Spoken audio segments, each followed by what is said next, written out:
Hello అండి, welcome back to our channel Banu recipes. వీడియోలో సింపుల్గా టేస్టీగా బోటి మసాలా కర్రీని ఎలా ప్రిపేర్ చేసుకోవాలో చూపిస్తున్నా. చాలా క్విక్గా ప్రిపేర్ చేసుకోవచ్చు అండ్ చాలా టేస్టీగా ఉంటుంది. సో దీనికోసం ఒక మిక్సీ జార్లోకి 1/2 కప్ వరకు ఎండు కొబ్బరి తురుముని యాడ్ చేసుకోవాలి.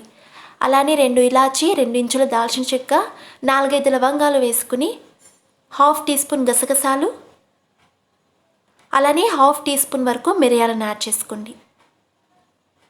ఇప్పుడు ఇందులోకి కొద్దిగా పుదీనా, అలానే కొద్దిగా సన్నగా తరిగిన కొత్తిమీరను యాడ్ చేసుకుని మిక్సీకి ఫైన్ పేస్ట్ వచ్చేలా బ్లెండ్ చేసుకోండి. ఇలా బ్లెండ్ చేసుకున్న మసాలాని కాసేపు పక్కనుంచుకొని స్టవ్ మీద ఒక ప్రెషర్ కుక్కర్లో 2 టేబుల్ స్పూన్ వరకు ఆయిల్ని వేసుకోండి. ఆయిల్ బాగా హీట్ అయిన తర్వాత ఇందులోకి 1 టీ స్పూన్ వరకు జీలకర్ర, ఒక బిర్యానీ ఆకును వేసి ఆయిల్లో వీటిని లైట్గా ఫ్రై చేసుకోండి. ఇవి లైట్గా ఫ్రై అయిన తర్వాత ఇందులోకి 2 సన్నగా తరిగిన పచ్చిమిర్చి తరుగు, అలానే 2 మీడియం సైజ్ ఉల్లిపాయ తరుగును వేసి బాగా మిక్స్ చేసుకుంటూ ఆనియన్స్ గోల్డెన్ బ్రౌన్ కలర్ వచ్చే వరకు ఫ్రై చేసుకోండి. సో వీడియోలో చూపిస్తున్నట్టు ఆనియన్స్ అనేవి ఇలా మంచి గోల్డెన్ బ్రౌన్ కలర్ వచ్చి అలానే కాస్త క్రిస్పీగా ఫ్రై అవ్వాలి.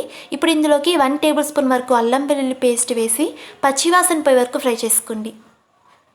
ఇలా ఫ్రై చేసుకున్న తర్వాత ఇందులోకి 1/2 kg బాగా వాష్ చేసి పెట్టుకున్న బోటిని యాడ్ చేసుకోవాలి. బోటిని హాట్ వాటర్లో నీట్గా క్లీన్ చేసుకోవాలి. ఇలా క్లీన్ చేసుకున్న బోటిని ఇందులోకి యాడ్ చేసుకోవాలి. ఇలా వేసిన తర్వాత అంతా కలిసేలా మిక్స్ చేసుకోండి. ఒకసారి బాగా మిక్స్ చేసుకున్న తర్వాత ఇందులోకి 1/2 టీ స్పూన్ పసుపు, 2 టేబుల్ స్పూన్ వరకు కారం యాడ్ చేసుకోండి. ఈ బోటి అనేది కాస్త చప్పగానే ఉంటుంది, ఉప్పు కారం అనేది కాస్త ఎక్కువగా పడుతుంది. అలానే 1 టేబుల్ స్పూన్ ధనియా పౌడర్, మీ టేస్ట్కి తగినట్టు సాల్ట్ని యాడ్ చేసుకుని అంతా కలిసేలా మిక్స్ చేసుకోండి. ఇలా మిక్స్ చేసుకున్న తర్వాత ఒక ప్లేట్తో కవర్ చేసేసి మీడియం ఫ్లేమ్లో ఒక 4 to 5 మినిట్స్ పాటు ఈ బోటిని కుక్ చేసుకోండి. ఇలా ఒక 5 మినిట్స్ పాటు మధ్యలో కలుపుకుంటూ కుక్ చేసుకోవాలి. ఇలా కుక్ చేసుకున్న తర్వాత ఇందులోకి మనం ఆల్రెడీ ప్రిపేర్ చేసి పెట్టుకున్న మసాలాను కూడా యాడ్ చేసుకుని అంతా కలిసేలా ఒకసారి బాగా మిక్స్ చేసుకోండి.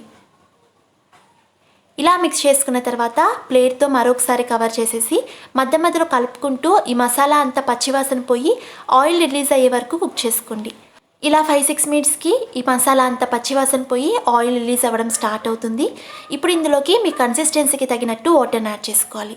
ఇక నేను 1/2 లీటర్ వాటర్ని యాడ్ చేస్తున్నా. 1/2 kg బోటికి కరెక్ట్గా 1/2 లీటర్ వాటర్ని యాడ్ చేస్తున్నా. అలానే ఈ స్టేజ్లోనే టేస్ట్ చూసి సాల్ట్ని కూడా అడ్జస్ట్ చేసుకోండి. సాల్ట్ వేసి బాగా మిక్స్ చేసుకున్న తర్వాత మూత పెట్టేసి హై ఫ్లేమ్లోనే 8 to 10 విజిల్స్ వచ్చే వరకు కుక్ చేసుకోండి. ఇక నేను 10 విజిల్స్ వచ్చిన తర్వాత స్టవ్ ఆఫ్ చేసి ప్రెషర్ అంతా పోయిన తర్వాత మూత తెరిచి చెక్ చేస్తున్నా. కర్రీ కన్సిస్టెన్సీ అనేది పర్ఫెక్ట్గా వచ్చింది.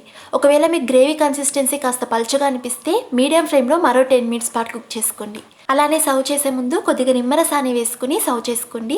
రైస్, రోటీస్, రాగి సంగటి ఇలా ఇందులోకైనా చాలా టేస్టీగా ఉంటుంది. ఒకసారి ఈ మెథడ్లో ట్రై చేయండి, తప్పకుండా నచ్చుతుంది. సో ఈ వీడియో మీకు నచ్చితే వీడియోని లైక్ చేయండి. అలానే మరిన్ని టేస్టీ అండ్ హెల్తీ రెసిపీస్ కోసం మన ఛానల్ని సబ్స్క్రైబ్ చేసుకుని అలానే పక్కన ఉన్న బెల్ ఐకాన్ కూడా ఇచ్చేయండి.